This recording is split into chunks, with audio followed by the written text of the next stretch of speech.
Hello, welcome to another West London Wine School blog, and we are here for part 3, grand finale.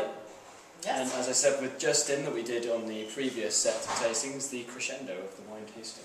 Well, for today at least. For today at least. There's more? We can up the game. We Okay, can keep going. fantastic. Watch out for more videos. The one we're looking at here is the Cuvee from the Cotes du Roussillon. Yeah. Same producer again, so it's Rous. 2005, Yes. so a bit of maturity. Is it the same varieties that we find within the last red wine that we looked at? In part, but we do not have any Grenache Noir in this wine. This is actually 50% Syrah, 30% Carignan, and 20% Mourvèdre. Okay. Okay, and what? Actually, no, 30% Mourvèdre, 20% Carignan. Okay, Sorry. that's alright. It's Yeah. easy to get mixed up. What is the difference here? 'Cause it's a little bit more expensive than the last wine. This is definitely a higher price point. This wine has, this one is, I would say, a wine that's intended to be cellared for a little while. I mean, it's already had a bit of age, 05. But this is an 05, so it's had some time in bottle. It's one, I mean, you can drink it young for sure, but it will age, it will evolve. It has been vinified differently than the last wine. So the last one we had had that very fruit, and part of that was because that one was aged in vat as opposed to in oak. This wine has seen 12 months in oak. So it's had a little more, I would say a little more TLC. It's had a little more time to age, to evolve, to let that oak tannin touch the wine a little bit. I think that this producer is good about not over-oaking his wines. And would this be from grape varieties from better grapes? Would it be specific plots? He'll up definitely the age of the vines is a little older here. Okay.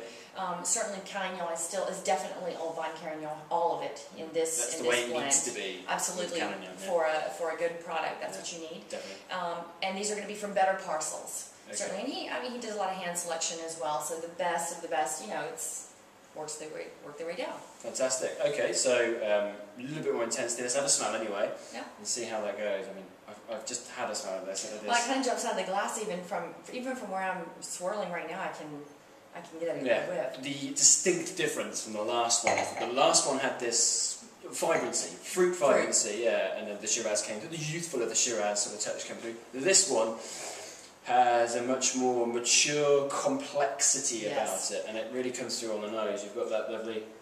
You do get the vanilla, obviously, coming from the oak. But there's a slight meatiness there, savouriness, and herb comes through there. Almost that slight smoky finish on that nose, smoky edge rather, and then lovely black cherry sort of characteristics. That's what I was going to say. That there's still a heart though of fruit there, with all these additional layers of complexity around it, and I think that's what makes this wine.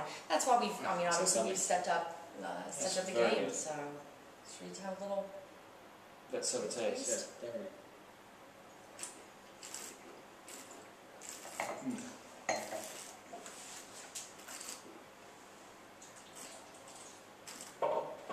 I'm going to take a leaf out of my good friend Justin Griffin book there and drink that one.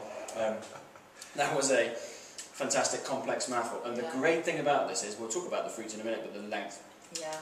What's going on now there is really good. That meaty, herbal, savoury character, slight smoky touch is all you taste now. Initially, massive fruit bomb of black fruit, but it's not just the vibrant fruit that you get from the last one, it's much more soft. It's softened, and it's not, I don't think any of his wines, the thing that's nice about these wines is they maintain some refreshing elements, and so they're not cloying, they're not fruit bombs, and even when have a very strong fruit character, they don't dive bomb you with the fruit. And what's lovely here is you've got, again, that fruit core, but I love this gaminess. It's kind of beef jerky or bacon or smoked bacon or something like that. Smoked bacon, definitely, that's just really lovely, and it's definitely tannic, it's structured, but it drinks so smoothly, don't you think? That's very good.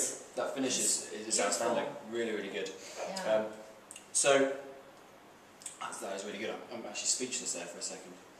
Very good. It actually reminds me a little bit of it's Pinot Noir, but in Germany, Spätburgunder, which is quite full Pinot Noir, and they make it with this lovely smoked bacon element, or even Cornas from Northern Rhone, which would be your Shiraz there coming through, that smoky bacon element, and that's what this has. For me personally, I love that. Yeah, I do too. Frazzly edge to it. It's fantastic. That's really good. Well done. How much more expensive is that compared to the last one? This is probably, we're in 4 to 5 pounds max difference. Okay, so this is what, 15-ish or something? Or?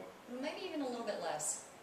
Okay. I actually think it comes in at under 15 quid, probably in the 10 to 12 range. Okay, fantastic value for money, Yeah. really good. And another great thing, it's not high in alcohol too much as well. No, this is a 13.5, I believe. Yeah, I'd expect more from Roussillon, especially in an area with 320 days of sunshine. And this is, I think, again, I think that this producer, obviously he knows his land, he grew up on his land, and so I think he really knows when to pick, and he's not looking for over-extraction, he's not trying to just create these powerhouses. There's some elegance, there's some restraint in his wines, and I think that's really why we love him so much. You know, that's very good. So. Very, very good. Yeah. Very well made. And you did mention that there is another step beyond this. There is. Actually, we have another cuvee called Cuvee del Rous. This is his prestige flagship wine. And that wine he does only in the very best years. So in fact, the last year, I haven't spoken to him for this vintage since they're not yet picking. But I know 2005 was the last year that they did that cuvee. Wow. So 2009, which was pretty much a great year across France, he didn't even... So it wasn't good enough for 2009. Is it safe to say if they don't make the Cuvée del Rous, they're going to put the grapes in the Cuvée. Okay, fantastic. Yeah, absolutely. Everybody wins then. Everybody wins. Exactly. Excellent. Well, that's a very good wine. I definitely recommend that. Fantastic. Thank you very much for joining me. Thank you so much for having me. And no doubt we'll taste the rest of your range very soon. Looking forward to it. Looking forward to it. Cheers. Thank you very much. Cheers.